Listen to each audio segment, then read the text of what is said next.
مرحبا فيكم أصدقائنا بحلقة جديدة مع صبح من قناة صحة العائلة العربية. يا ترى بصلة واحدة شو ممكن تعمل بجسم الإنسان؟ اليوم وبهاي الحلقة رح نعطيكم وصفة كتير مهمة للبصل عشان تقضي على السعال وبدون عودة كمان. تابعونا لنهاية الفيديو لحتى تعرفوا شو هي الوصفة. البصل هو مصدر هام للفيتامينات والمعادن ومضادات الأكسدة.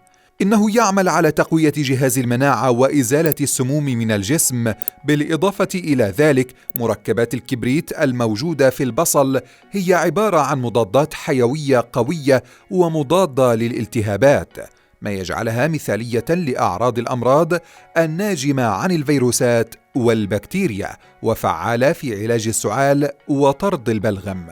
والسؤال المهم: كيف يمكن لنا أن نستخدم هذا العملاق للتخلص من هذه المشكلة الصحية الشائعة والمزعجة؟ يفضل استشاري التغذية العلاجية الدكتور مازن عون السقة استخدام النوع الأحمر أو البنفسجي في علاج أمراض الجهاز التنفسي، الزكام والسعال والتهاب الشعب الهوائية، وذلك بسبب دوره الفعال في علاج هذه الأمراض. ولكن ما هي الطريقة الأمثل لاستخدام البصل من أجل تحقيق هذا الغرض؟ هناك العديد من الطرق. يتم شوي البصل ومن ثم وضع شرائح منه على الصدر لمدة 2 ساعات، على أن يتم تبديل هذه الشرائح كل 15 دقيقة. وفق السقة تعمل هذه الوصفة على إزالة السموم من الجسم وتساعد في التخلص من الجراثيم والفيروسات، حيث أنها تعمل في المقام الأول على تعرق الجسم، لذلك يفضل تنفيذ هذه الوصفة قبل النوم. الطريقة الثانية تستخدم في علاج ضيق التنفس أو انسداد الأنف. في المرة القادمة التي تشعر فيها بضيق التنفس وانسداد مجرى الأنف، يمكنك أن تجتهد في تنقيط عصارة البصل في الأنف 2 مرات في اليوم أو عند اللزوم، وينصح بها قبل النوم لكي تعطي للمريض الشعور بالراحة أثناء النوم. الطريقة الثالثة: عندما تصاب بالرشح أو الزكام أو السعال، فعليك أن تكثف تناولك لهذا الطبق المذهل. عمل طبق من سلطة البندورة مضاف إليها كمية مضاعفة من البصل مع إضافة عين الجراد الناشفة والفلفل الحار، ثم هرس هذه المكونات بشكل جيد، ويتم تناولها في الصباح أو قبل النوم، حيث أن هذه الوصفة تعمل على تعرق الجسم وبالتالي خروج السموم من الجسم، ويشعر المريض بالراحة. الطريقة الرابعة: ينصح الدكتور مازن السقة أخصائي التغذية العلاجية الأشخاص الذين يعانون من مرض الأزمة الصدرية بتناولها. تناول قدر فنجان قهوة من عصير البصل. بهذه الطريقة أنت تعمل على سرعة الاستشفاء وتنظيف جميع المسالك التنفسية، ويمكن الاعتماد على عصير البصل الطارد للبلغم وتناول فنجان منه على مدار اليوم.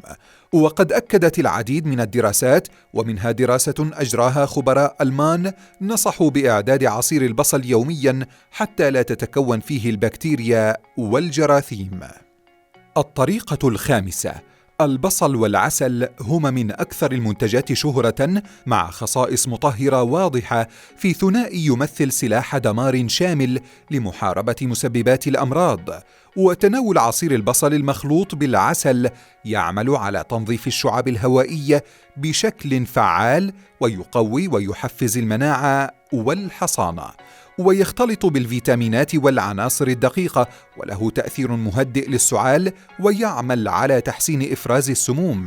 وقد تحدثت العديد من الدراسات العلمية أن البصل والعسل المضمون ليس فقط للعلاج من الزكام والسعال، ولكن أيضاً للوقاية المستمرة من الالتهابات الفيروسية التنفسية الحادة والإنفلونزا خلال موسم نزلات البرد، حتى إن الاستنشاق المنتظم لأبخرة البصل أثناء قطعه وطهيه يعمل كإجراء يمنع العدوى وينظف هواء الغرفة من البكتيريا المسببة للأمراض والفيروسات.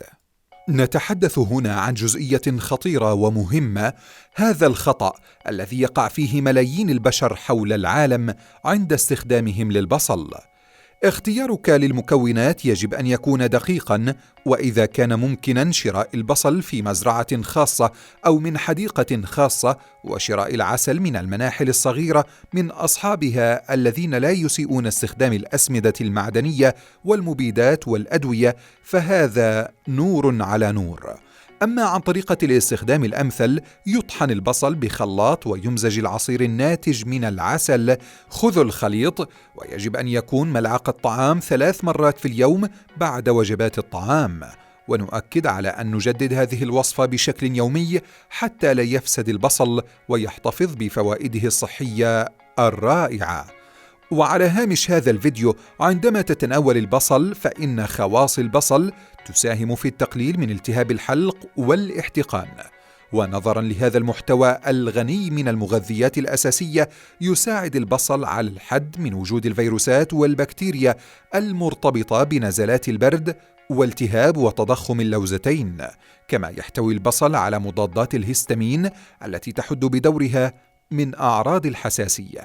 ماذا يحدث عندما يصل البصل إلى المعدة؟ يمنع تناول البصل الإصابة بقرحة المعدة، وذلك عن طريق التخلص من الجذور الحرة ومن خلال منع نمو الجراثيم، وتحديدا جرثومة المعدة أو البكتيريا الضارة، وهي أحد الأسباب الرئيسية للإصابة بقرحة المعدة. وتكمن الفائدة الرئيسية للبصل بالنسبة للمعدة في وقايتها من حدوث التقرحات والالتهابات، حيث يرتبط تناول الخضروات من هذه المجموعة مثل الثوم والبصل بالتخلص من مشكلات الجهاز الهضمي.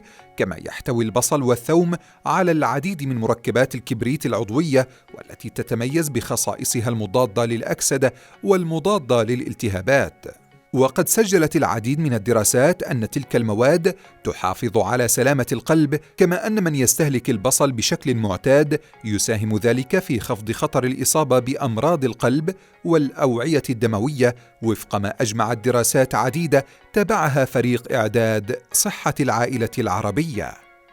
وأخيراً، وطالما أننا نتحدث عن البصل، فلا ننسى أن العديد من الدراسات سجلت فوائد مذهلة للبصل للتخلص من مشكلات الشعر، وخاصة الشعر المتساقط، حيث أن عصارة البصل عندما توضع على فروة الرأس فإنها تحفز نمو الشعر وتعمل على تنشيط الدورة الدموية في فروة الرأس، كما يعمل على إنتاج الكرياتين ويحفز من تكوين الكولاجين بالشعر، اللذين يعرفان بأهميتهما في تقوية الشعر ونموه، لغناه بعنصر الكبريت، كما يشفي من التهابات فروة الرأس كالثعلبة والفطريات، ويخلص من القشرة مما يقلل من تساقط الشعر.